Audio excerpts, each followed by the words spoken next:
true that you talk about God being out there, but isn't it also true that actually God is inside us, and that what we see as the universe out there is actually a projection of everything that's actually, like the whole universe is within us. When we go into darkness or the nothing, that's where the universe actually is, and this is just a physical manifestation of what's actually within our own. The belief you're stating is actually a sixth-sphere spirit belief.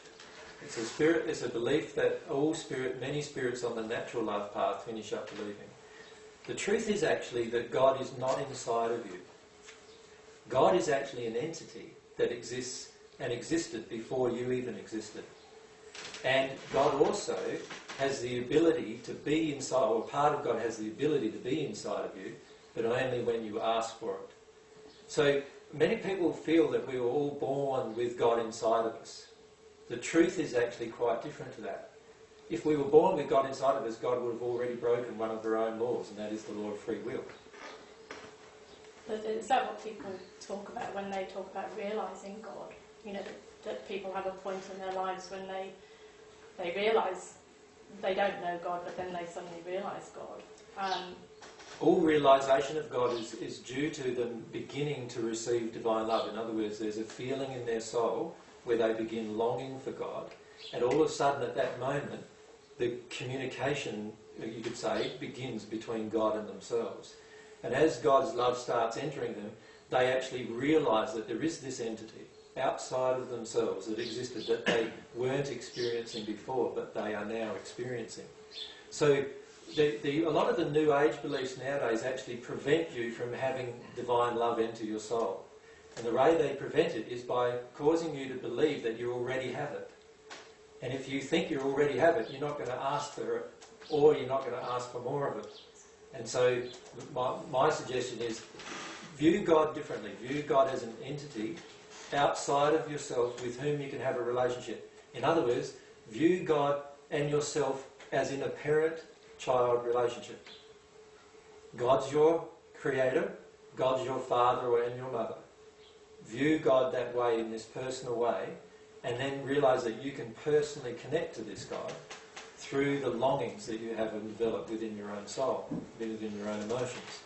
And if you view it that way, you will have completely different experiences with God than you will have if you already view God to be inside of yourself and going into nothingness. Do you understand the difference between what I'm trying to present? See, most six-sphere spirits believe exactly what you presented. And that's why they never ever get to the stage of at one with God. They believe themselves to be at one with God. They call themselves Christ conscious, but in reality they are not experiencing because of the emotional connection that they are intellectualizing what is an emotional connection, and they have some false beliefs about God. You can't be at one with God without having the same beliefs God has about herself in you. Does that make sense? So what I'm suggesting is give away all of your current concepts about what you believe God to be, right? And ask God to tell you what she is. And be open to that emotionally. Right? So give away all of these concepts. Most of us have lots of religious concepts that we've been presented. Most of us have lots of reading that we've done about all these different concepts of God. I'm suggesting give all those away and instead now just emotionally connect with God and allow God to tell you who and what she is. And you'll find you'll have some very, very different concepts about God very rapidly appear to you if you do that. And this is what part of humility is, being willing to actually give away my own definitions even of God. If I'm willing to do that, I'm willing then to accept God's truth. See, the problem is for most of us is that we are so connected to our own truth. Many of us have spent tens of years trying to discover this truth that we now have, that we feel we now have within us, right? And so what we have a tendency to do then is hold on to this truth and grip it tightly, and we find it very, very difficult to attempt to even give it up.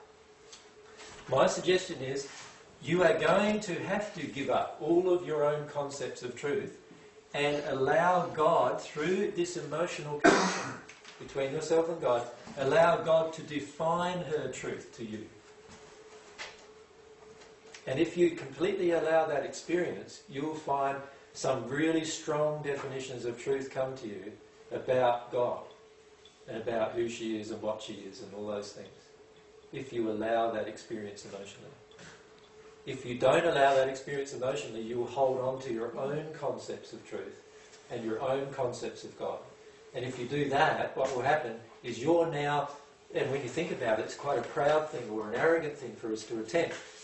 It's very arrogant for us to attempt to define God to ourselves.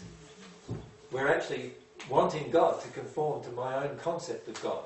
My suggestion is the opposite of that. Allow God to tell you who she is by this feeling connection that goes on. This feeling connection is the way that God will do it with you.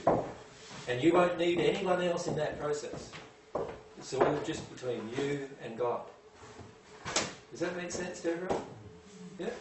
So this part, the divine truth, and that's why I said seek first, like the truth will set you free. Right?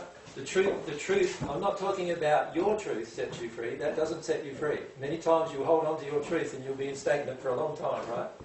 It's when you release your own concepts of truth and you accept the divine truth, God's truth, by this emotional transaction, that the truth will set you free. There was a thing going around, I think it was on the TV, about give up your free will to God. So of course it seemed like a really good thing to do, so you do it. But I mean, and then you feel like an Indian giver if you're going to say, well actually you didn't really want it, and you didn't, so I'm going to take it back. But you don't feel good about it. So exactly. Do you think God's going to give you a gift and then say, I want that back from you now? if you freely thought you gave it back, so I'm talking about the effect on yourself. If you think you actually gave it back, yep, even though it wasn't taken up because it wasn't there anyway or whatever, yeah, you sort of feel like an Indian giver if you just say, well, you didn't really take it, so I've got it back, so now I'll open up to the other part. You sort of feel like you're cheating in a bit, you know? Yeah. But the truth is that God gave you this beautiful gift of free will, and God doesn't want you to now make yourself selfless to God. God actually, what God wants you to do is to recognise all of your own desires and to be passionate about them and really go for them. That's what God wants you to do. But God's also saying to you, do it in harmony with love. So all of your passionate desires that are harmonious with love, just go for them. And the more you grow, the more you will be in that state of going for those things. You won't give yourself up. So a lot of people who get presented with a divine love path sort of feel like they've got to give up things, right? But they don't have to give up anything about themselves except their concepts about God. Right?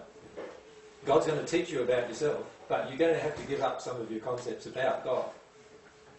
Because God's also going to teach you about herself.